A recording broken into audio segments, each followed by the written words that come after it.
Bueno, entonces esta es la agenda. Entonces, como les decía, primero la importancia, luego hablar sobre la eritropoyesis, que es básica para entender.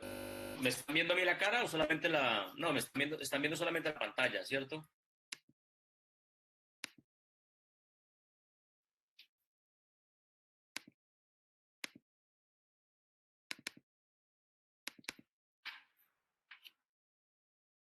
Ambas cosas. Bueno, bien.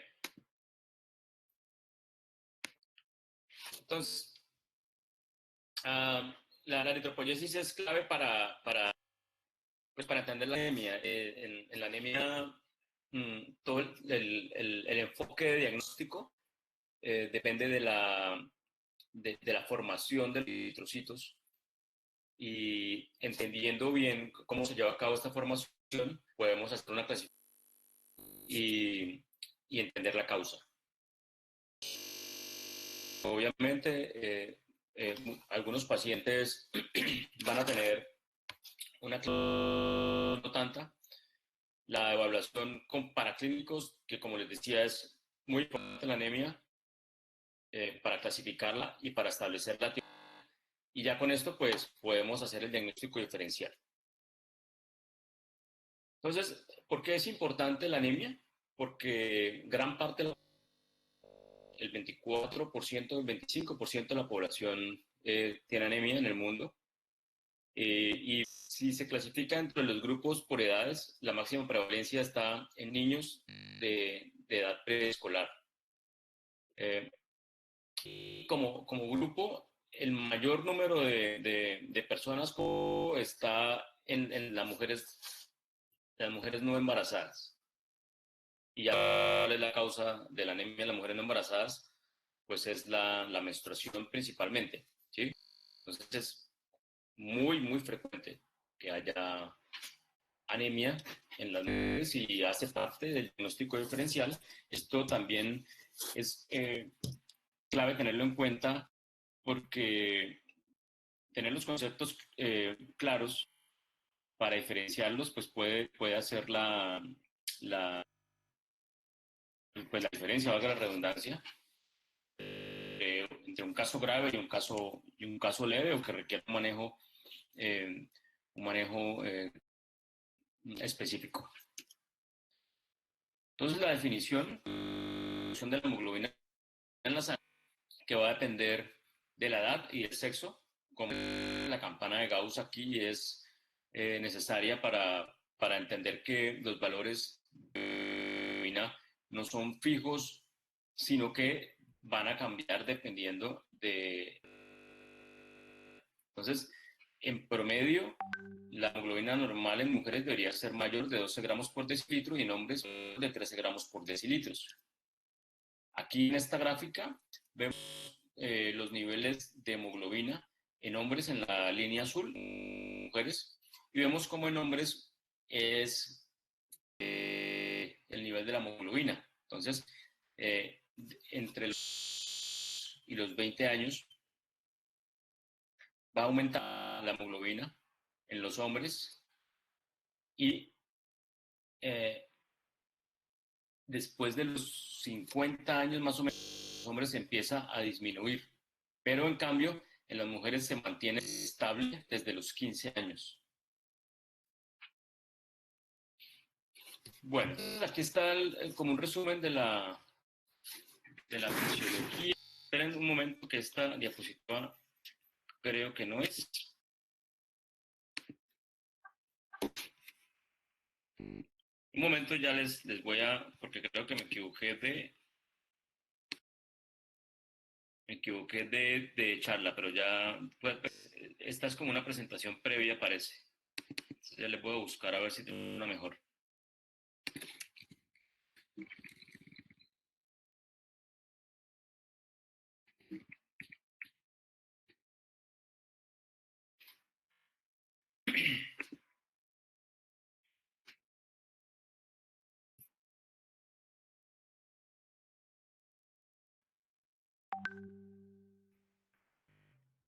Ya un momento.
Listo, ¿me están escuchando ahí? Vale, bueno. Entonces,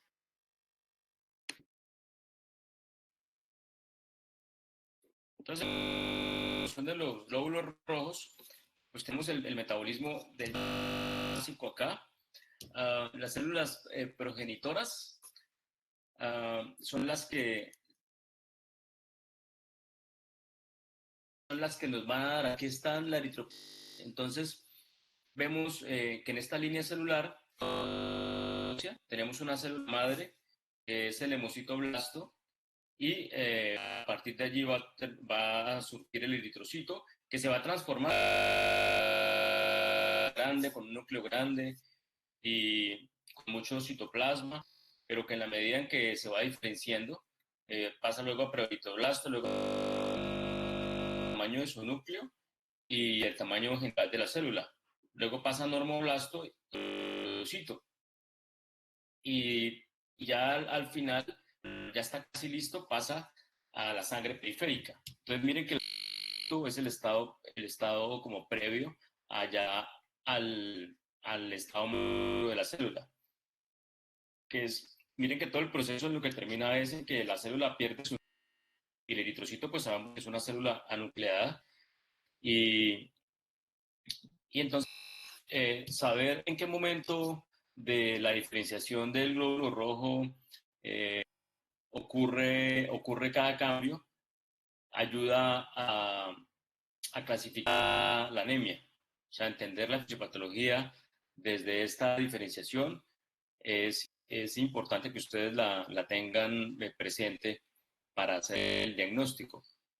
Entonces, el eritrocito de 8 micras no tiene núcleo, tiene forma de disco flexible. La membrana se mantiene íntegra gracias a la producción del ATP y la eritropoyetina es uno de sus reguladores principales. Entonces, para que se formen eritrocitos se necesita de la eritropoyetina y la diferencia celular. Y se hace gracias a los receptores de membrana que hay en el glóbulo rojo. La vida media del eritrocito es de 120 días y al día se produce un 1% de todos los glóbulos rojos. Vemos ahí cómo se necesita de hierro y de vitamina B12 y de ácido fólico para que el eritrocito pueda llegar a su estado final.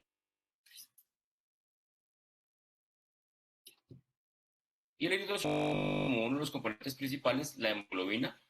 La hemoglobina, entonces vemos ahí el dibujo de la proteína, es una proteína cuaternaria que tiene dos cadenas alfa y dos cadenas beta, tiene un grupo hemo y transporta oxígeno, dióxido de carbono e hidrógeno. Un gramo de hemoglobina transporta 1.34 mililitros de oxígeno. Entonces la eritropoyetina se sintetiza en el riñón. Eh, bueno, disculpas por la ortografía, es que la presentación final la perdí aquí en el equipo. Esta era una versión, pero bueno. Entonces se sintetiza en riñón, hepatocitos y está estimulada por el oxígeno. O sea, el principal sitio de producción de eritropoyetina es el riñón, sino que se produce en el hígado. El principal estímulo entonces es el oxígeno y, y pues esto es lógico desde la fisiología, porque la hemoglobina transporta oxígeno. Entonces, cuando se detecta que hay niveles de oxígeno bajos, va a aumentar la eritropoyetina va a aumentar y va a la producción de más eritrocitos para suplir esta falta de oxígeno. Esto en la práctica se ve aplicado cuando hay estados de hipoxia crónica o hipoxia crónica que hacen que los pacientes tengan eritrocitosis, ¿sí? O que lo llaman poliglobulia. Pero recuerden que la poliglobulia, por definición, implica que hay líneas celulares aumentadas. O sea, la línea roja, la línea blanca y las plaquetas. Eso sería una poliglobulia, ¿sí? Que es a lo que hay una enfermedad. Pero cuando hablamos de solamente del aumento de la línea roja, hablamos es de poliglobulia, porque es solamente de los glóbulos rojos, o de poliglobulia, perdón, de eritrocitosis. Poli significa varios, y globulia son las líneas celulares. Poliglobulia es cuando se aumentan varias líneas celulares al mismo tiempo. Por ejemplo, muchos glóbulos rojos, muchos glóbulos blancos, muchas plaquetas. Eso sería poliglobulia. Pero cuando solamente aumenta el número de eritrocitos, hablamos de eritrocitosis, que es una línea que fisiológicamente es diferente y fisiopatológicamente es diferente. Bueno, entonces, eh, sí, bueno, la eritropoyetina, estamos hablando de que la eritrocitosis es solamente la línea roja y que los estados en donde hay hipoxemia crónica van a estimular la producción de eritropoyetina. Entonces, un ejemplo, el paciente que tiene apnea del sueño, que tiene hipoxemia crónica, porque en las noches hace apneas, ese paciente se encuentra comúnmente con hemoglobina por encima de 16 gramos, de 17 o 18 por decilitro, y es por la hipoxemia crónica. Entonces, ahí está la eritropoyetina y una explicación, una vía, y es común que pacientes con eritrocitosis sean remitidos al neumólogo para estudio de la hipoxemia. ¿Sí? Si hay una enfermedad neumológica respiratoria que esté produciendo un bajo nivel de oxígeno, puede causar esta elevación.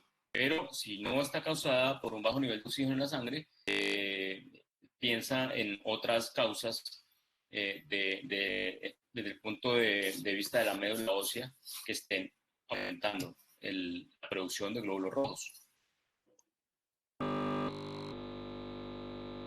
Bueno, por debajo, los niveles normales de eritropoyetina están entre 10 y 25 micras por litro, perdón, de 10 a 25 unidades por litro, y por debajo de 10 gramos de hemoglobina, la eritropoyetina empieza a aumentar, y tiene una vida media de 9 horas. Actúa sobre precursores electroides de la médula y va a inducir la proliferación y la... En 2 semanas puede llegar a aumentar 5 veces la producción de glóbulos rojos y actúa en presencia de hierro. Sí, doctor. Bueno, entonces vamos a mostrar aquí en este esquema cómo está la eritropoyesis. Tenemos la médula ósea en la parte de arriba, que va a tener la masa de eritrocitos. Para que se formen esos eritrocitos se necesita ácido fólico, hierro y vitamina B12, que son los que ayudan a que se conforme de forma adecuada la membrana del glóbulo rojo y la hemoglobina.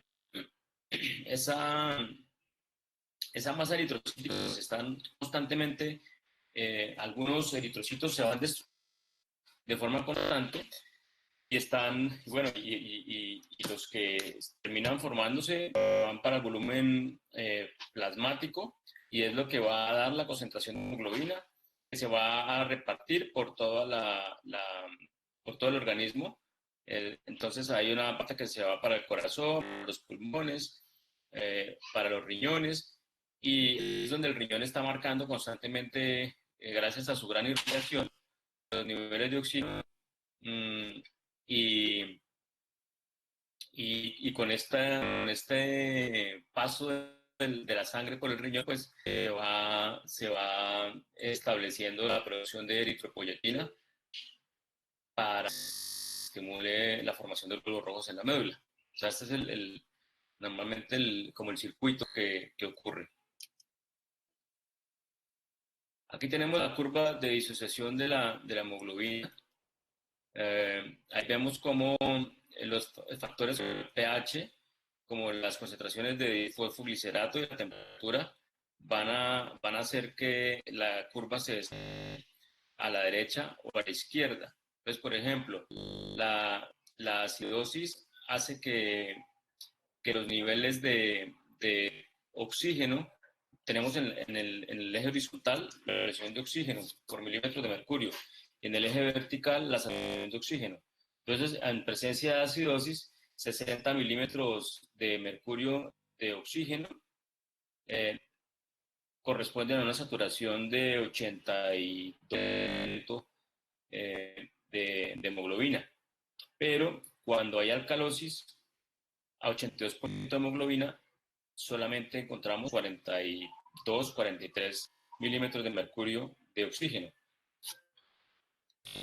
¿Qué significa? Que el oxígeno, cuando hay acidosis, va a presentar como una mayor disponibilidad y esto pues se ve reflejado en, en los pacientes que tienen alguna condición patológica.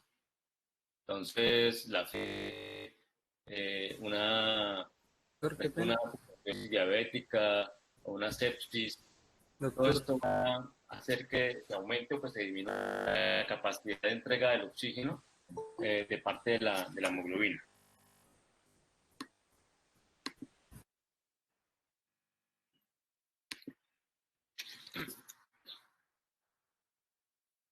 Y eso es lo que se llama efecto Bohr. Bueno, y el efecto Haldane. Bueno, entonces, aquí aquí en esta gráfica está la regulación del hierro. Esto pues muestra cómo normalmente el hierro pues proviene de la dieta. Nosotros necesitamos eh, ingerir hierro para poder fabricar los glóbulos rojos. Entonces, ahí vemos cómo el hierro que viene de la dieta se va a transportar gracias a la transferrina, que es una proteína que lo transporta en el plasma y almacenando el hierro en los diferentes del cuerpo. Entonces ahí hay una parte que está en la médula ósea, hay otra que está en los eritrocitos que están circulando, que pues, es en la hemoglobina propiamente. En los macrófagos retículos endoteliales, ahí está también. Y por eso los macrófagos funcionan como un sistema de almacenamiento de hierro. Es por esto que ustedes van a ver cuando interpreten los hemogramas que hay un tipo de inflamatoria, ¿sí? Y esto está en relación con este almacenamiento de parte de los macrófagos del hierro. Vemos también que normalmente hay una pérdida de hierro constante por la escamación de células de las mucosas, por la menstruación, y esto es de 1 a 2 miligramos por día. También hay una parte de hierro que está en el hígado, que ahí está como 1000 miligramos, y el músculo está compuesto por mioglobina, que también está formada principalmente de hierro. Entonces, ahí vemos cómo está distribuido el hierro y esto también puede influir sobre el análisis que hagan de las anemias. Entonces, según los mecanismos que la produzcan. Entonces, hay mecanismos que tienen que ver con la eritropoyesis ineficaz y otros con la supervivencia de los eritrocitos. Bueno, vamos a ver la presentación clínica, cómo es. Entonces, en el enfoque clínico hay anemia aguda, que principalmente por hemorragia o por hemólisis, ¿sí? Si es aguda, ustedes van a esperar cambios en la hemoglobina porque no sea tan rápido en el hematocrito. Para que produzca inestabilidad clínica, tiene que haber una caída del 10 al 15% de la volemia y más del 30% de caída de la volemia ya puede producir hipotensión dural y taquicardia y más del 40% ya hablamos de choque hipovolémico. Bueno, esto te va a manifestar con confusión, con disnea, con diaforesis y taquicardia. En la enfermedad crónica, las manifestaciones de la anemia van a depender de la edad, ¿sí? También de la curva de la hemoglobina, de las condiciones que haya de temperatura, de pH en ese momento. Y la anemia leve puede que dé solamente síntomas. Ya en la anemia moderada sí se empieza a ver fatiga, debilidad, disnea en ejercicio. ¿Por qué en la anemia leve no hay síntomas casi? Aparte es por la curva, el desplazamiento de la curva de sucesión de la hemoglobina. O sea, cuando los cambios son pequeños en los niveles de hemoglobina, eh, gracias al desplazamiento de la curva, se obtiene más oxígeno, aunque haya disminuido la hemoglobina. Pero ya cuando la anemia se vuelve moderada, ya ese mecanismo compensatorio no alcanza suficiente y entonces aparecen los síntomas. En la anamnesis, entonces, es importante preguntar los antecedentes nutricionales porque es claro que el déficit de ácido fólico de vitamina B12, entonces la nutrición, eh, es importante determinar el estado en el paciente. Los fármacos y el alcohol, hay medicamentos que alteran la producción de la hemoglobina y van a causar anemia, como los sulfas y el alcohol. Entonces, el alcohol crónico también altera la producción de citos y va a ser una causa de anemia. Los antecedentes familiares, porque hay anemias que tienen un origen genético, por ejemplo, los antepasados africanos van a tener más riesgo de hemoglobinopatías. Y pues las intoxicaciones también son uno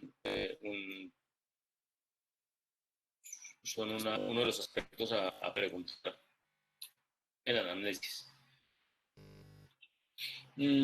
Entonces, el diagnóstico, pues como vemos, hay síntomas agudos que van a estar marcados básicamente por la hipovolemia, que pueden mostrar palidez, alteraciones visuales, síncope, hipotensión y taquicardia, pero pues esto va a ser una presentación pues de horas, ¿sí? Entonces, por ejemplo, esperar que un herido que llega sangrando le vayan a diagnosticar la anemia con el nivel de hemoglobina, pues no es lo que ustedes van a hacer.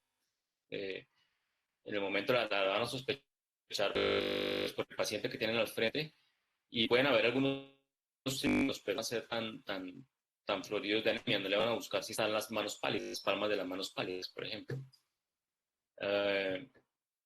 Y hay síntomas ya crónicos que tienen que ver con la hipoxia tisular. Acuérdense que hipoxemia se refiere a niveles de oxígeno en sangre, hipoxia anular.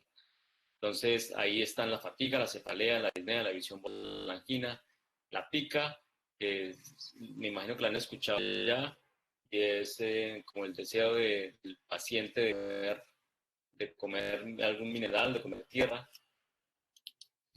Al examen físico, entonces, la palidez, glositis atrófica, queilosis angular, coiloniquias, uñas frágiles, escleras azules. En las pruebas diagnósticas, entonces todos estos síntomas y signos, revísenlo en los libros de semiología, en la Álvarez y en la CEDIEL. Y en Suros también pueden revisar. Bueno, miren fotos y mientras ven pacientes, están haciendo para ver pacientes. Por final me cuentan un poco de eso porque no estoy informado. Bueno, con el cuadro hemático, entonces, diferentes valores, los principales son estos que están acá. El volumen corpuscular medio, que corresponde a la mediana del tamaño de los glóbulos rojos, normalmente está entre 80 y 100 femtolitros. El ancho de distribución de los glóbulos rojos, que corresponde a la variabilidad del tamaño. O sea, y se saca la división estándar del volumen de los glóbulos rojos sobre el volumen celular medio multiplicado por 100, la corpuscular media, que indica la concentración promedio de la hemoglobina en cada glóbulo rojo. El conteo de los reticulocitos. Los reticulocitos, como vemos en la gráfica de la eritropoyesis, son células inmaduras y como porcentaje van a reflejar la respuesta de la médula ósea a la anemia. Si ustedes ven un conteo de reticulocitos elevado, es porque la médula ósea está produciendo glóbulos rojos. Por eso les puede ayudar a descartar una causa originada pues, en la médula ósea. En la anemia es siempre necesario buscar si la médula ósea está produciendo adecuadamente glóbulos rojos, o sea, algún daño en la médula ósea, ¿sí? Hace parte pues, del enfoque. En el índice de reticulocito, entonces lo que vemos es, hacemos una cuenta en donde multiplicamos el conteo de reticulocitos por el hematocrito actual sobre el hematocrito usual, y debe estar entre 1 y 2%. Ese índice de reticulocitos, pues, también nos ayuda a establecer qué tan bien está funcionando. El otro examen es el extendido de sangre periférica, que nos va a mostrar la forma, el tamaño y la orientación de los glóbulos rojos. Y se pueden encontrar anormalidades como los acantocitos, los esferocitos, los esquistocitos, los dacriocitos o los rouleaux. Van a buscar cada uno de estos en un atlas de hematología o en Google lo encuentran facilito. La forma del acantocito, el esferocito, de cada una de estos cambios en la forma de los glóbulos rojos que se pueden ver en el extendido de sangre periférica. El extendido es un examen fácil de hacer, lo hacen en cualquier laboratorio y da mucha información. Ya un examen que es de pronto no es tan fácil de hacer en cualquier laboratorio, pero en un hospital, una clínica normal se hace. El de hierro contiene normalmente hierro sérico, transferrina y capacidad de fijación del hierro. Y además de hierro también pueden pedir niveles de ferritina. Entonces miren cómo vamos profundizando más con respecto a los exámenes para orientar una anemia. Entonces los niveles de hierro sérico, el hierro disponible para la producción de sangre. ¿Y por qué niveles de hierro sérico? Porque ustedes cuando hay una anemia no saben necesariamente si es por falta de hierro o no. No siente el examen físico para determinar, ¿sí? Lo que estamos haciendo es buscando el por qué tenemos disminuido el número de glóbulos rojos, la hemoglobina. Y como vieron la eritropoyesis, esto se da en determinada secuencia. Estamos buscando en de la secuencia de la formación del glóbulo rojo ocurre el daño. Y para esto, pues necesitamos pasar por todos estos exámenes. Claro está que no siempre los exámenes. Ahorita vamos a ver en un flujograma cómo serían los pasos y en qué se solicitarían todas estas pruebas. Entonces, por ejemplo, la capacidad de fijación de hierro se mide con los niveles de saturación de transferrina. La transferrina, como les dije, es la proteína transportadora de hierro, y cuando está por debajo del 1% de la saturación de transferrina, tiene una sensibilidad del 80% para establecer deficiencia de hierro, pero no es tan específica, especificidad de 50-65%. Y los niveles de ferritina sérica corresponden como el almacenamiento, como una reserva de hierro que hay, cuando está menor de 10 a 15 nanogramos por mililitro, tiene una sensibilidad para anemia del 59%, pero con un 9%. ¿Sí? ¿Por qué pasa esto? Porque la ferritina sérica puede elevarse en pacientes que tengan inflamación, ¿sí? La que nos podría dar un falso negativo. Pero si la ferritina está disminuida, lo seguro es que tenga anemia. ¿No?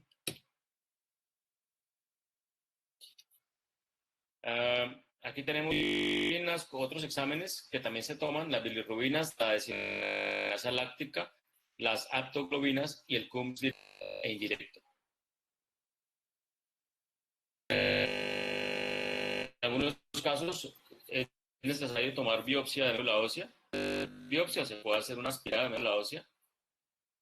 Y se hace, se estudia generalmente cuando se tiene una anemia normocítica con índices de reticulocitos bajos o una anemia con otras citopenias y se puede confirmar mieloptisis en las citopenias. ¿Ya? Hay algunos casos en los que no vamos a poder establecer solamente exámenes de sangre la causa. Bueno, entonces vamos a la clasificación. Según la etiología, se puede clasificar como con pérdida de sangre crónica, como ya lo habíamos dicho, como con un aumento de la destrucción de glóbulos rojos, que si está aumentada la destrucción, pues vamos a ver un índice de reticulocitos o una producción disminuida, que ya nos indicaría que hay un problema en la médula ósea. Bueno, y este sería un 100. También el otro enfoque es según el volumen corpuscular medio, que es eso lo miran ustedes en el cuadro hemático, si es microcítica, normocítica o macrocítica.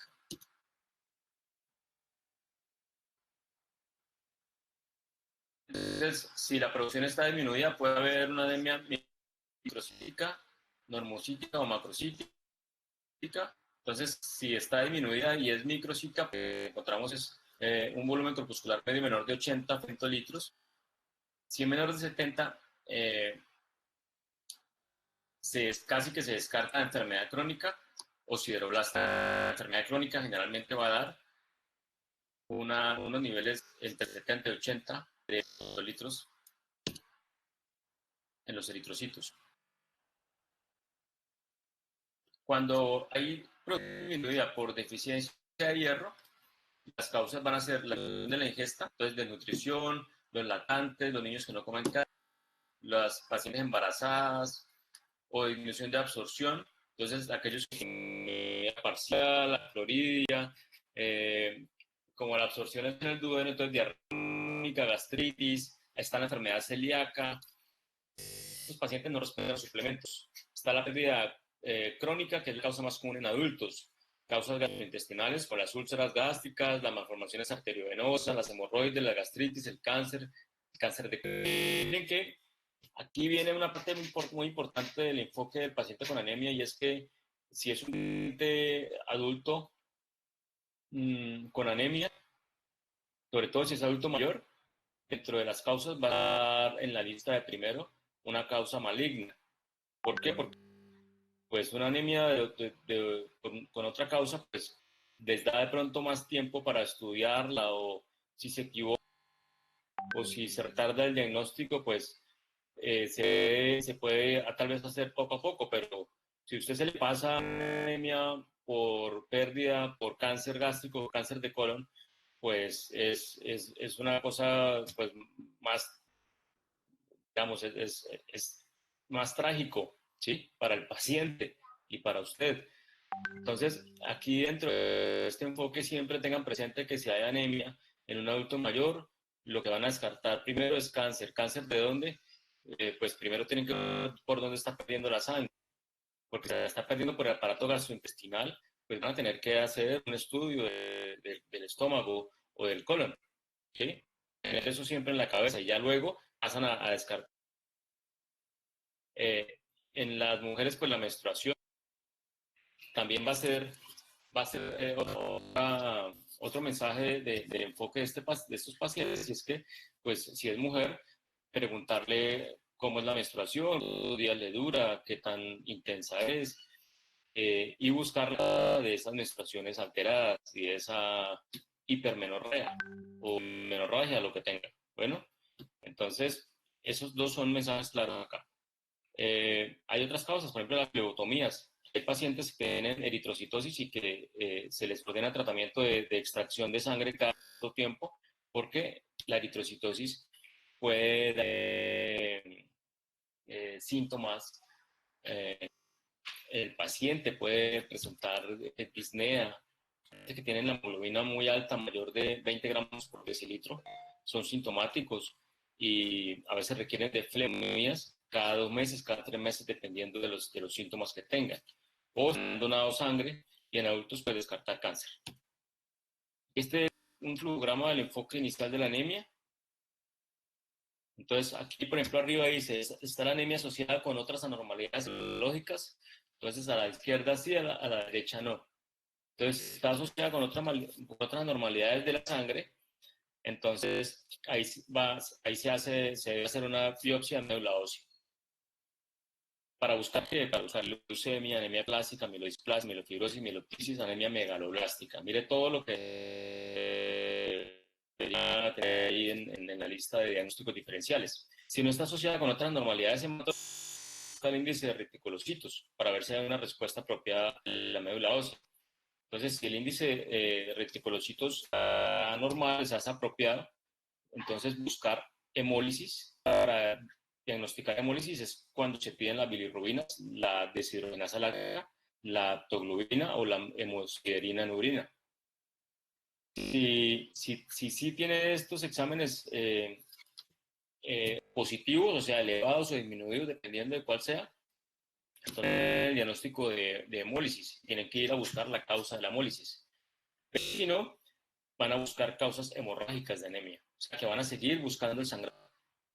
Si no hay una respuesta propia de reticulocitos, que es el no, de hecho, van a ver el volumen corpuscular. O sea, si es menor de 80, si está entre 80 y 100, o mayor de 100. Es decir, si la anemia es microcítica, normocítica o macrocítica. ¿Sí? Y cada uno de ellos pues tiene unas causas como vamos a ver. Entonces, la anemia microcítica. Entonces, aquí pasamos, aquí abajo a la derecha, la microcítica es el que tiene el volumen muscular menor de 80. Entonces, vamos a ver la microcítica, que es lo primero que se va a mirar, los reticulocitos. Entonces, si los reticulocitos están bajos o normales, o si están aumentados. Si están bajos o normales, entonces se va a ir capacidad de fijación del hierro o ferritina. Y dependiendo de estas, entonces se va a establecer si hay enfermedad crónica, si hay talasemia o si hay anemia sideroblástica. Si los reticulocitos están aumentados, se va a dar el extendido de sangre periférica para buscar morfologías anormales, ¿sí? Se le puede pedir bilirrubina también, deshidrogenasa láctica de aptoglobina, para descartar ya cosas como la talasemia o la lipocitosis hereditaria. Entonces, esto es cuando hay anemia microcítica. En anemia normocítica, o sea, un volumen corpuscular medio entre 80 y 100, pedimos también el índice de reticulocitos, lo vamos a sacar el índice de reticulocitos, y si está entonces vamos a buscar ictericia y esplenomegalia, ¿sí? Si existe y hay esa normalidad en el frotis de sangre periférica, se va a pensar en hemólisis, si no, en hemorragia. Si el índice de reticulocitos es normal o hay disminución en la producción de glóbulos rojos, o sea, no está aumentada, entonces se van a pedir sérico para evaluar si están normales o altos. Si están normales o altos, un aspirado de médula ósea. Están bajos, pues ya pues, se piensa en una anemia por enfermedad crónica o por deficiencia. Si los reticulocitos están normales, además, pues se le piden química para enfermedad renal, o sea, creatinina, transaminasas, hormonas tiroideas, y también incluso niveles de eritrocito, ¿sí? Si es positivo, entonces aquí ya lo que vamos a pensar es que el paciente tiene una anemia por enfermedad renal, por enfermedad hepática o por falta. Si es negativo, igual tenemos que hacer la biopsia de médula ósea. ¿Para qué? Para descartar leucemias, mielomas, una plasia de glóbulos rojos o una anemia diseritropoyética. Entonces miren cómo estamos yendo desde el volumen corpuscular medio para definir si la anemia es microcítica, normocítica o macrocítica, para establecer si hay hemólisis o si hay hemorragia, o si es por enfermedad crónica o si es por déficit de hierro. Entonces miren, parece complejo y puede serlo, pero, pero, pero con los exámenes básicos, que es un cuadro hemático y un índice de reticulocitos, ustedes pueden hacer el enfoque y definir si se requiere una biopsia o si se requiere niveles de hierro y toda la parte de pruebas de hierro. ¿Mm?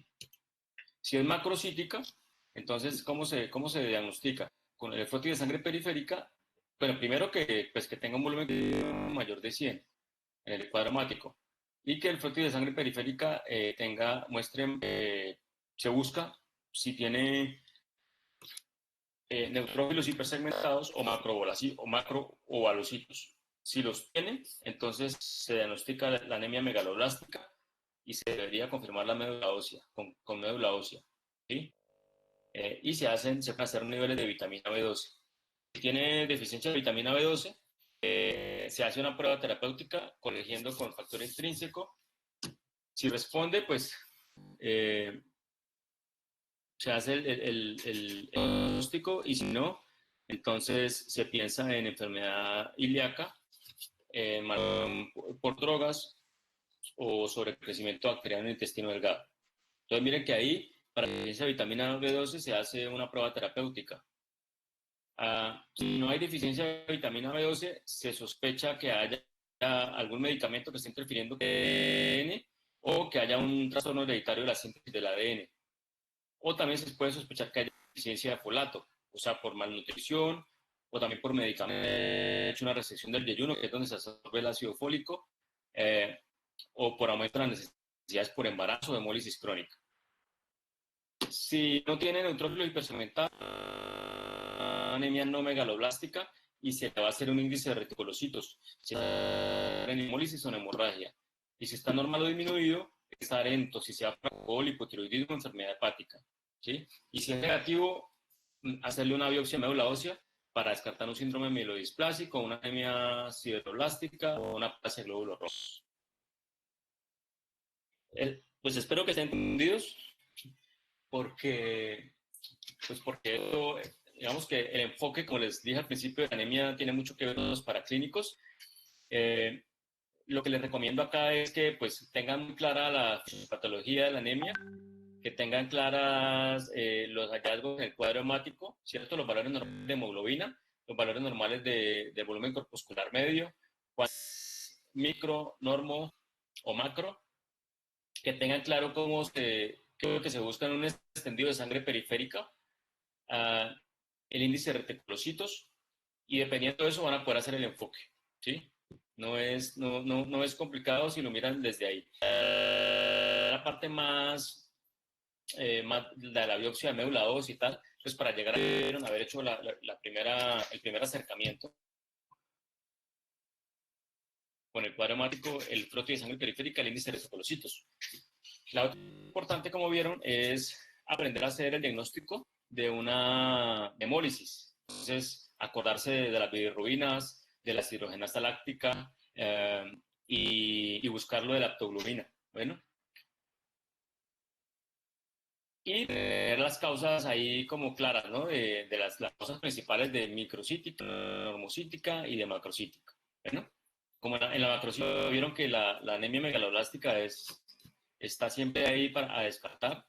Eh, en la microcítica vieron que ahí se empiezan pérdida de hierro. Y en la normocítica se por inflamación o por enfermedad crónica. ¿Bueno? Entonces aquí están las anemias sideroblásticas, que son parte de las microcíticas, que se presentan con eritropoyesis inefectiva más sideroblastas en anillo en médula ósea. Pueden ser idiopáticas o pueden ser también medicamentos. ¿Cuáles? Hay toxinas de alcoholismo y medicamentos. Entonces miren aquí que la isoniazida, que es un medicamento para tratar la tuberculosis, puede producir anemia. Cloranfenicol también, que es un antibiótico. Están las talasemias, que son muy frecuentes en personas con genes de mediterráneos, africanos o del sureste asiático. Está la beta mayor, que es que no se produce una cadena beta y da deformidades esqueléticas, hepatosplenomegalia, macromatosis por transfusiones, dieta alterna. Y está la menor. Bueno. Entonces, la anemia normocítica, como les decía, una enfermedad crónica, inflamación crónica. ¿Qué debería dignidad, infección o inflamación? Por ejemplo, una osteomelitis, el lupus, la artritis reumatoide, bueno, o que tengan la eritropoyetina baja también. La enfermedad crónica, entonces va a dar anemia normocítica con un índice de reticulocitos bajo o una microcítica leve. En esta encuentras una biopsia de médula ósea con hierro presente. Esta anemia, por ejemplo, crónica, no va a requerir transfusión y se trata manejando la causa subyacente. Entonces, la anemia mielotísica ocurre por hematopoiesis fuera de la médula ósea o infiltración de la médula ósea. Se ve en cáncer de mama, próstata, de riñón y en trastornos mieloproliferativos, mieloma. En el froto de sangre se van a ver dacrocitos, leucocitos inmaduros y el tratamiento pues va a ir también a la causa. La anemia de enfermedad renal crónica se caracteriza por eritropoyetina baja. Entonces, claro, el riñón produce la eritropoyetina, no se produce la eritropoyetina y va a haber anemia, pero por esa caída de función del riñón. Aparece con depuraciones de creatinina menores de 5 cc por minuto. Aquí lo que se hace es tratar la falla renal y se inyecta eritropoyetina intravenosa cutánea 3 veces por semana. La respuesta a la eritropoyetina ocurre. Otras causas: hipotiroidismo, insuficiencia renal o disfunción gonadal. La anemia macrocítica entonces se da cuando hay volumen mayor de 100, corpuscular medio, y lo que nos da una maduración anormal y una sincronía entre la formación el núcleo y de la célula. Y esto ocurre cuando hay deficiencia de vitamina B12, de folato por los medicamentos. En la médula ósea es necesaria la presencia de vitamina B12 y de ácido fólico para que termine de madurar bien el eritrocito. Y esta ausencia en este proceso pues va a producir la anemia macrocítica. La célula queda grande, más grande de lo normal, porque no pudo madurar. Ahí vemos un de sangre periférica ahí hay una. A ver, aquí tenemos a la derecha. Esto parece un. A ver. Bueno, aquí tenemos los glóbulos rojos deformes, ¿no? Aquí no tienen la forma normal en la gráfica B de disco bicóncavo, ¿sí? Y en la primera tenemos los rojos. Las dos hay una pérdida de la forma normal de los eritrocitos. Y aquí vemos un núcleo hipersegmentado, ¿no? En la gráfica inferior. Revisen el atlas de froto de sangre periférica e identifiquen las diferentes formas de glóbulos rojos. Entonces, habíamos dicho de dacrocitos, tienen una lima, los esquistocitos, bueno, hay muchísimas formas, pero la más frecuente son 6. Las conclusiones: tenemos que la historia clínica, el seguimiento de pronósticos son las herramientas principales para el estudio de la anemia. Las principales causas son ferrotécnicas, pérdidas gastrointestinales o uterinas. En ancianos, tener en cuenta la malignidad.